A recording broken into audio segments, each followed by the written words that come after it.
Nakikita niyo ba guys? Nanganak na naman si Muning. After 9 months guys ay nanganak nga to si Muning. Nabuntis nga to siya nung nakaraan at nanganak na siya ngayon. Ayan, napakakit ng kanilang mga anak. So dalawa po yung Siamese dito.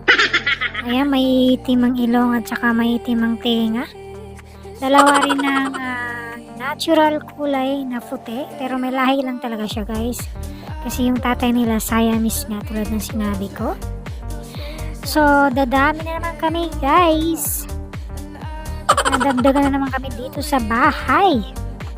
Hindi ko na alam ano nang gagawin ko dito.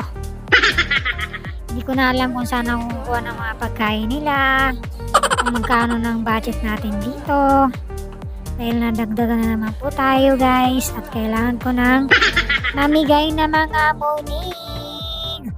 So comment down below guys sa gusto nito at gustong mag-alaga nito. May lahi po ito guys, no?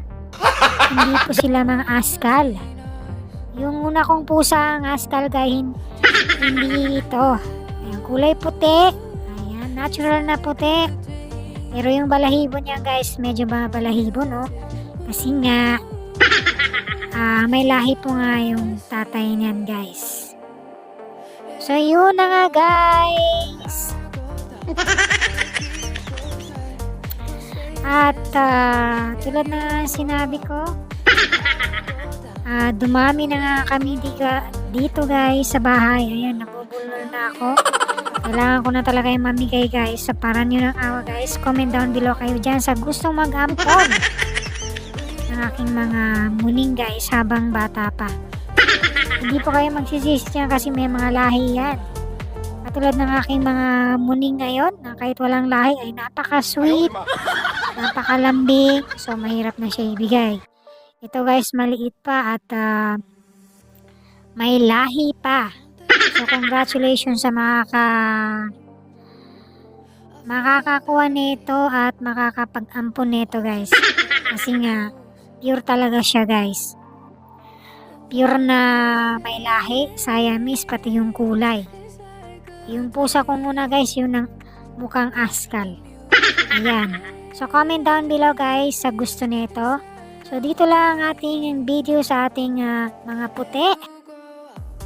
So dito naman tayo sa aking mga pusa ngayon. So this is 10 months guys, no? Yung iba dyan nagpapakasta na. So maaari na silang mabuntis. So ito po yung nakong pusa, no? 5 piraso. At wala pong namatay dito. Ayan, walang namatay guys. Napakalupit na mga pusa na to, malambing. Mahirap na siya ibigay guys kasi napamahal na ako dito sa mga pusa na to. At dahil sa napamahal na tayo ay para sila nating kapamilya, no? So ito po yung mga time na nagpapadedi pa si Muning. So 5 months pa lang sila dito or 6 months. Ayan. Daddy pa sila, grabe. So nakita nyo na ang responsibilidad ng ina. Paano maging ina sa kanilang anak. So thank you for watching. Dito